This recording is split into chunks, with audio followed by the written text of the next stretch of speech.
തൃശൂർ മുണ്ടത്തിക്കോട് വെടിക്കെട്ട് അപകടത്തിൽ സ്വമേധയാ ഹർജി ഫയലിൽ സ്വീകരിച്ചിരിക്കുന്നു ഹൈക്കോടതി. കൊച്ചിൻ, തിരുവമ്പാടി, പാറമേക്കാവ് ദേവസ്വം ബോർഡുകൾക്കും സർക്കാരിനും കോടതി നോട്ടീസ് അയച്ചു. ജൂൺ 16-നകം വിശദീകരണം നൽകണമെന്നാണ് കോടതി ഇപ്പോൾ ആവശ്യപ്പെട്ടിരിക്കുന്നത്. വിഷ്ണു സുരേഷാണ് വിശദാംശങ്ങളുമായി ചേരുന്നത്. വിഷ്ണു, ഈ ഹർജി സ്വമേധയാ കോടതി ഫയലിൽ സ്വീകരിച്ചിരിക്കുകയാണ്, നോട്ടീസും അയച്ചിട്ടുണ്ടല്ലോ. എന്തൊക്കെയാണ് കോടതി പറഞ്ഞിരിക്കുന്നത്? ചീഫ് ജസ്റ്റിസ് അധ്യക്ഷനായ ഡിവിഷൻ ബെഞ്ചാണ് ഈ ഹർജി സ്വമേധയാ ഫയൽ സ്വീകരിച്ചത്.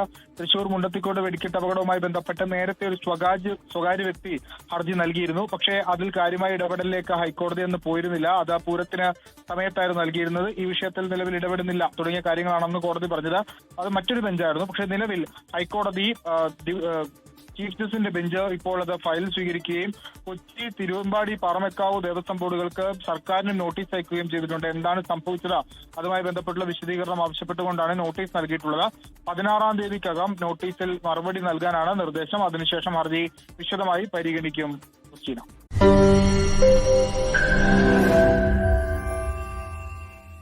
ലോകത്തെവിടെയായാലും ഏത് സമയത്തും 24 വാർത്തകളും ഓഗ്മെന്റഡ് റിയാലിറ്റി പാക്കേജുകളും എക്സ്പ്ലെയിനറുകളും വിശദമായി കാണാൻ ഞങ്ങളുടെ യൂട്യൂബ് ചാനൽ നിങ്ങൾക്ക് സബ്സ്ക്രൈബ് ചെയ്യാം.